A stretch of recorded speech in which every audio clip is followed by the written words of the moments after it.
When I was at school, I was actually pretty naughty and stuff. I just pretty much went there to hang out with my friends. The art and stuff like that was probably the only classes that I really enjoyed. And then when I left, I ended up getting expelled from school. So, yeah, well, high school dropout, whatever. So I became a roofer, done that for a few years, and I kind of thought that was like this dream job, because I thought, I get to carry all these like heavy sheets of iron, work on the guns, get a tan. So that was this vision that I kind of had.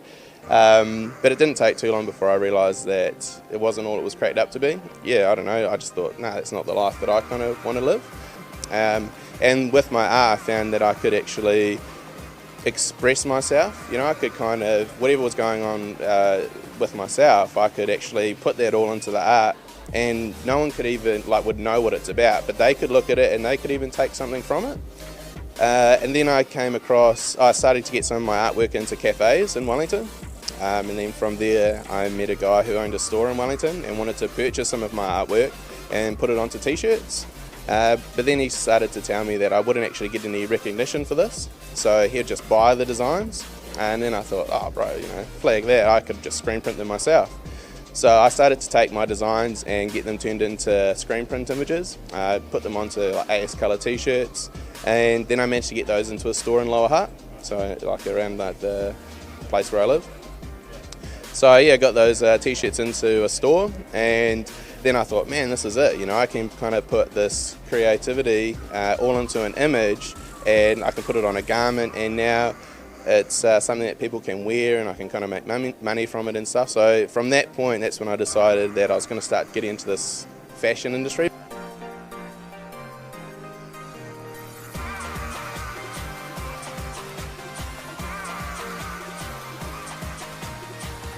At this point, this is when I started to want to change the t-shirts. So these AS colour t-shirts that I had, I started to go to a tailor and she would alter the t-shirts, because I thought, well, I don't want to look like everyone else. So, wider neck or make it a bit longer or shorter sleeves, whatever.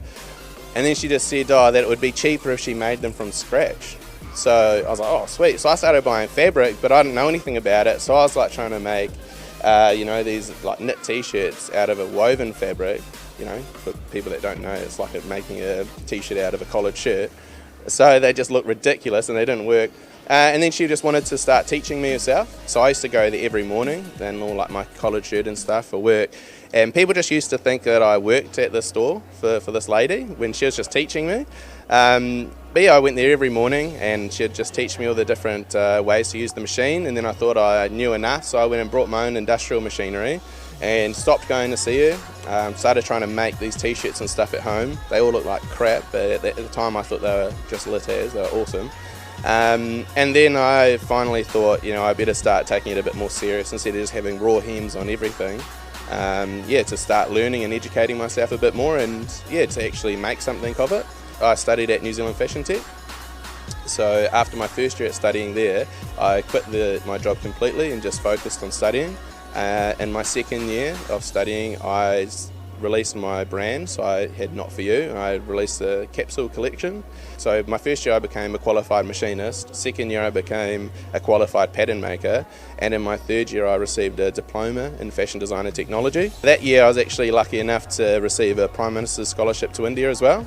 So I went over there for 5 weeks, and that was looking at all the manufacturing of garments, even the dyeing processes, making fabric, even saris, things like that. So that was a really cool experience for me, but it also made me think, well, I really want to just keep my brand in New Zealand and try and manufacture as much as I possibly can here. And in 2016 I obviously had finished all my studying, and I thought, man, I could either go and get a job and try and start making a bit of money and stuff, or I can just stick to living on next to nothing because of being a student, and just keep trying to chase the dream of becoming this fashion designer.